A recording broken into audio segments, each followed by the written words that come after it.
Chapter 6. "Where'd they go?" Eddie cried in a shrill, startled voice. "They left us here." "They must be on their way back down the stairs," I told him. I gave him a gentle push. "Let's go." Eddie lingered close to me. "You go first," he insisted quietly. "You're not scared, are you?" I teased. "All alone in the terror tower?" I don't know why I enjoyed teasing my little bird so much. I knew he was scared. I was a little scared too, but I couldn't help it. As I said, Eddie doesn't always bring out the best in me. I led the way to the twisting stairs. As I peered down, they seemed even darker and steeper. "Why didn't we hear them leave?" Eddie demanded. "Why'd they leave so fast?" "It's late," I told him. "I think Mrs. Stark's was eager to get everyone back on the bus and back to their hotels. The tower closes at 5, I think." I glanced at my watch. It was 5:20. "Hurry," Eddie pleaded. "I don't want to be locked in. This place gives me the creeps." "Me too," I confessed. Squinting into the darkness, I started down the steps. My sneakers slid on the smooth stone. Once again, I pressed one hand against the wall. It helped me keep my balance on the curving stairs. "Where are they?" Eddie demanded nervously. "Why can't we hear the others on the stairs?" The air grew cooler as we descended. A pale yellow light washed over the landing just below us.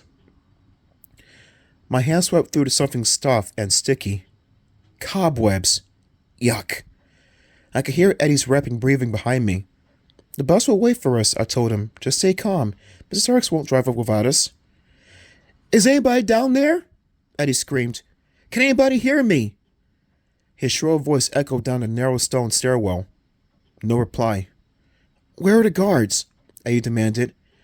"Eddie, please don't get worked up," I pleaded. "It's late. The guards are probably closing up. Mrs. Starks will be waiting for us down there, I promise you." We stepped into the pale light of the landing. The small cell we had seen before it stood against the wall. "Don't stop," Eddie pleaded, breathing hard. "Keep going. Sue, hurry." I put my hand on his shoulder to calm him.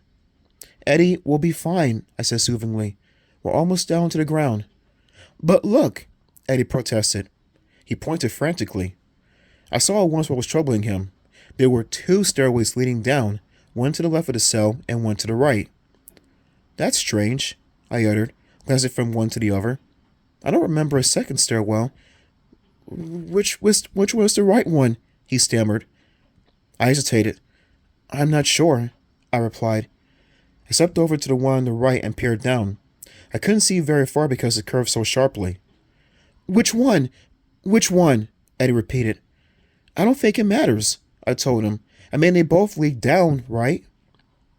I motioned for him to follow me. "Come on, I think this is the one we took when we were climbing up."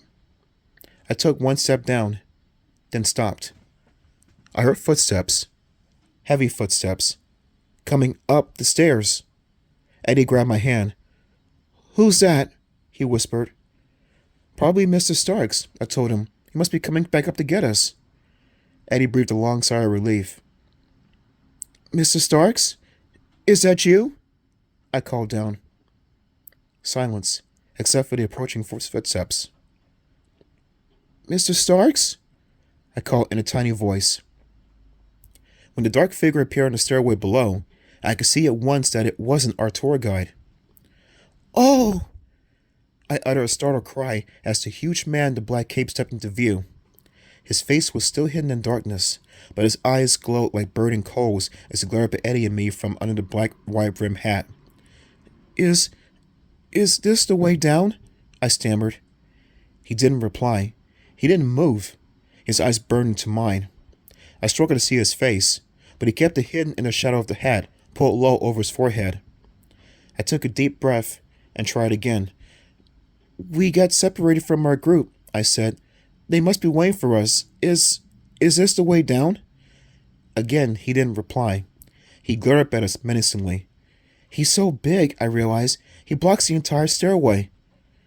"Sir," I started. "My brother and I—" He raised a hand, a huge hand covered in a black glove. He pointed up at us. "You will come with me now," he growled. I just stared at him. I didn't understand. "You will come now," he repeated. "I do not want to hurt you, but if you try to escape, I will have no choice."